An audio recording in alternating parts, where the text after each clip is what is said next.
Hey guys, it's Ruby here and welcome to my channel. And if you're new here, welcome to my channel, welcome to my space. I'm so happy that you're here with us today.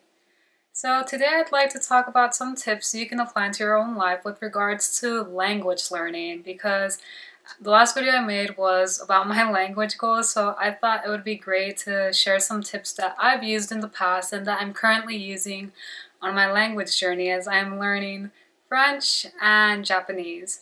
So without further ado, let's get down to the nitty-gritty of it. My first tip would be, if you're a complete beginner, and of course if you have the resource to be able to do this, and this is probably the only advice that will be something that you can do like under someone's guidance, whereas the rest of the advice that I'm going to give after the rest of the tips are going to be things that you can literally just apply on your own. It's literally what I'm doing right now as I'm doing French and Japanese. But this first one that I'm going to share is a helpful one. I feel that's very helpful. You can actually take classes, because when I started taking French and Italian, don't remember when, but it was a while back, I did take formal classes. My first semester I did French and Italian, and it was really helpful because I feel that it really helped give me direction and kind of like build a foundation of what to focus on when learning the language.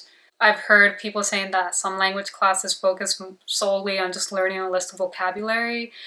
And yeah, of course you do learn vocabulary, but based on my experience, I had instructors that actually helped us learn the conjugations and like push us into like actually creating sentences of our own. It's not like just vocabulary and that's it. Like we actually were guided in learning how to construct sentences together, and I thought that that really helped me.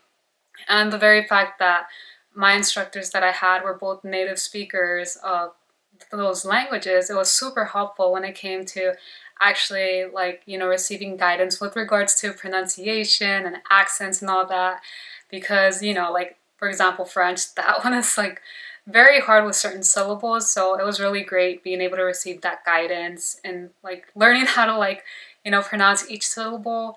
And that's why I was actually able to sound almost native at like that point of my life when I was very involved with French and Italian as well. Like I would listen to like my instructor and do my best to like mimic those sounds. So it's really helpful because you are able to have that guidance and access to that source of help from an actual native speaker. But of course it's not necessary.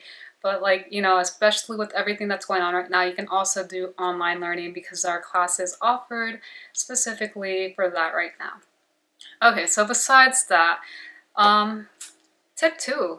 I had to write it down my phone because I don't want to forget anything important. So tip number 2 would actually be doing research. So for me, for example, Japanese, I've never taken a formal class in Japanese. It's my first time learning on my own. So I am looking through, doing my own research, finding resources that can help me achieve my goal of learning how to speak Japanese, write it and read it ultimately. For me, like the main goal is really being able to speak it, but of course I do find personally that being able to read and write it will also help me in being able to speak it, and those are definitely goals that I have as well. So for me, for example, when it comes to Japanese, since I've never taken a formal class, I've been doing research, like watching videos, like you watching this video is a type of resource because you're looking into like ways of what you can do in order to actually achieve your goal of learning a language. So I've looked up videos, and when I've gone like on Amazon, for example, to look up Japanese books, I have not picked the first book that pops up. I've actually read through the reviews and seeing what book is actually the most helpful and actually helping people learn how to speak this language. So definitely do the research, look at bestsellers, but just because it's a bestseller, don't just go by that. Actually read through the reviews and see like what other people are saying, and watching videos as well. And that's all super helpful. You can also find online resources, because I know I recently came upon this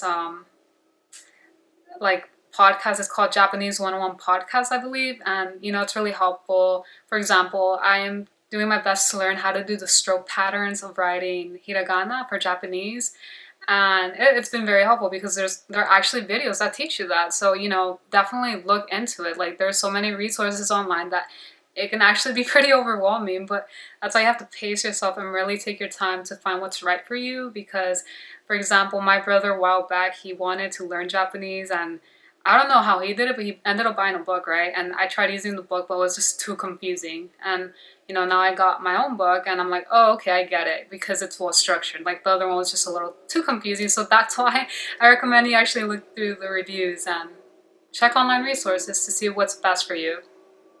I do apologize for that noise. I live in an apartment building, and unfortunately, they do. Well, fortunately and unfortunately. It's only unfortunate because I'm filming and it can be a little distracting, so I do apologize for that. Tip number 3 would definitely be to study. I have met many people who just go to class and that's it. They don't dedicate any time outside of class to actually study, and it's very essential. Like if you expect to learn just from going to class, because classes can be like 1 hour and a half to almost 3 hours, depending like on how they break down the schedule. But they think that just going to class will be enough, and it's not. You really have to put in the work outside of class to actually learn how to speak the language, to know like the conjugations, the vocabulary, the sentence structure, the grammar structure, all of that. It's something you have to do outside of class, and it's better that you do, for example, 15-20 minutes a day every day, as opposed to doing like 5 hours one day and then not doing anything after that day. Of course, if you do want to advance at a faster pace, you should probably be studying more than 15-20 minutes a day. But I would also recommend that when you are learning a language, to pace yourself, because you definitely don't want to overwhelm yourself by trying to learn too much at the same time. Definitely break it down. Review what you learn in class or what you learn on your own, and then when you feel confident with that material, continue on like with the new stuff that you encounter, with the new stuff that you learn, and do your best to integrate that into your daily life. My next tip, which is actually one that I didn't write down here that just came to mind, is actually speaking the words and the language. So yeah, you may not have anyone around who speaks the language you're learning. For example, I don't really have like people around me who speak French or Japanese, but every day, even if I may sound a little crazy or seem weird, I speak to myself in those languages, so I further integrate all those new words and sentences into my mind. So sometimes, I'll just talk to myself, or I'll talk to my dogs like that, like in French or Japanese. I even talk to my brother, and he'll be like, what?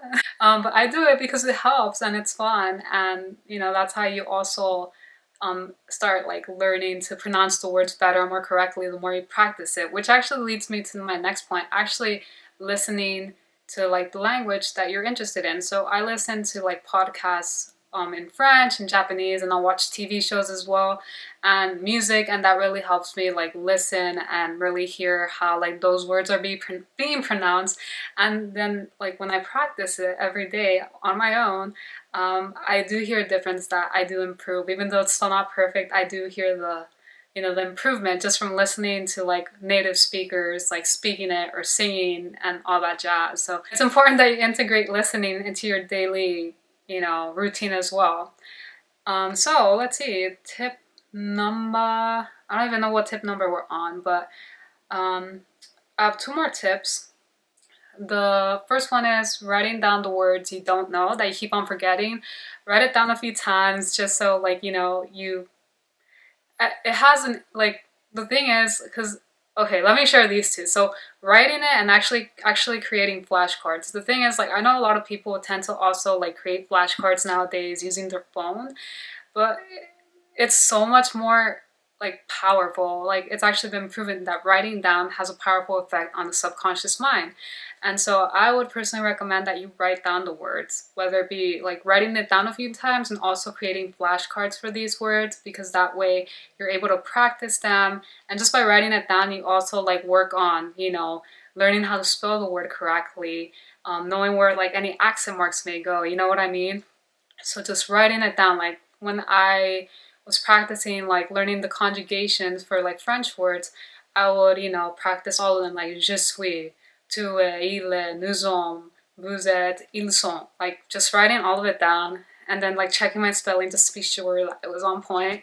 And you know, if it wasn't, practice again. And you know, just to further integrate it, just write it till you feel confident with it. And also having flashcards, because that way, like whatever words you don't remember, if you have, like for sure when you're first starting, there may be like a little pack of words you keep on forgetting, then you can focus on that little packet and like, you know, start like again, like learning, like, okay, I don't remember this word, but then you go back to it, you go through that little deck that of words that you don't remember, and after like reviewing them and maybe writing them down a few times, you're able to put it back in the like rest of your flashcards and just go through it, and you'll be able to remember those words like nothing. So I hope none of that was confusing, because I really am doing my best to explain it in a way that is understandable.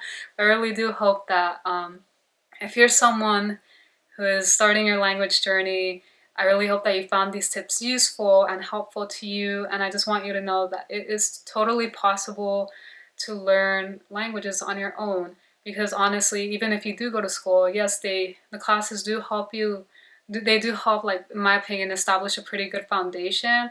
But you can't just depend on school, because you know, after a certain time you're in school and then you're done, then you're left with your own journey that you have to continue, where you have to keep on practicing and just like reviewing and doing all these things so you remember the language, because if you don't, you're just gonna forget. So actually being able to make the time and dedicate yourself to learning the language, it shows a lot of self-discipline. And if it's something you really want to do, like you'll do it even if you don't have classes. You know, just know that it's possible to learn on your own and that you can do it. So I really hope you guys found this video helpful. If you did, don't forget to give this video a thumbs up and to subscribe to my channel for more upcoming videos each week. Thank you guys so much, and I will see you guys in the next one.